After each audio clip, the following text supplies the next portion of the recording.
I'm with Ruby and Irene, and in front of the abortion mill here in Fairfax, Virginia. And well, Ruby was saying that you're strong at praying. And what do you think? What's important about praying in the issue of abortion?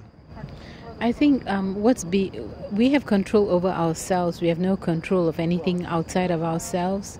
And I believe prayer works wonders.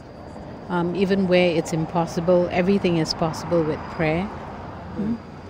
Well, I love that. Everything's possible with prayer. And here we are, and we're praying for an end to abortion. And this place will close. Mm-hmm. And that'll be a great day, won't it? Yes, definitely. We're praying for its closure and also for the conversion of those people that actually work there, because their souls are at stake. So we're there to pray for them also. And so often I think that people think that we are angry and, we're associated with the bomb throwers and the violence of the past, mm-hmm. but the movement of today, and I believe even the movement of the past mostly mm-hmm. was not like that. And let's just talk about today, 40 Days for Life. What does 40 Days for Life call for? It calls for prayer and fasting, and I think that's the most important thing, because they say there's some sins that can't be killed off, or what's the word that they use? Forgiven? You can't get rid of the sin or the evil. Can be forgiven, yeah. Yeah, you can't get rid of the evil unless you fast. Okay. So the Bible is full of people. Jesus telling us to fast. He fasted 40 days before his mission, before his passion. So we need to do that too, and it is us making that sacrifice to give up something. And I think when Jesus. When he sees us making that sacrifice, that's where grace abounds, and he will bless us for, what we can do in order to end this evil of child killing. And the prayer and fasting, the fasting part of it, people do different things to fast. Have you two decided what you're going to do this time to fast?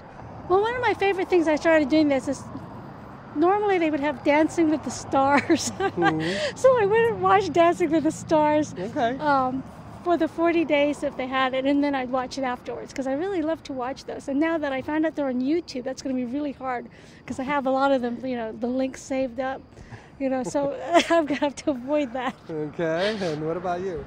Have you decided? So silly, but...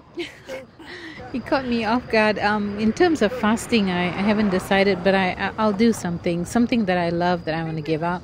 I know a lot of people think fasting is just not eating at all. I think it's just giving up something that you love, like what Ruby's doing. Mm-hmm. I'll think of something. Well, and I know what you mean. I haven't figured out yet what I'm going to do. One time I did sugar, mm-hmm. and that was unbelievable for me. I never realized how much I like sugar. Yeah. And so I was looking at all the products that carried sugar. It was insane. It was one of the most difficult 40 days in my life. But it's important. It's important that we do that. Mm-hmm. It's not that we suffer. It's that we sacrifice. Mm-hmm. And sacrifice is something that's important that we do.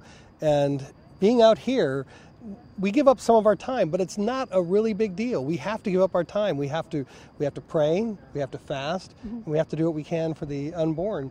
What would you say to church leadership about why they should be involved in this? Well, it's important because Jesus Christ wants us to be his hands and his feet. When he wanted to convert the world, he didn't just say, okay, I'll convert the world through the Holy Spirit. He sent 12 apostles to go out and to convert the world. And so sometimes how I see myself here is that, when Jesus performed this first, public miracle with the water to wine, he told those people to bring the jars of water to him, the barrels of water. And so I see myself, when I come out here, as I'm bringing the barrels of water to Jesus Christ, and then Jesus Christ will perform that miracle.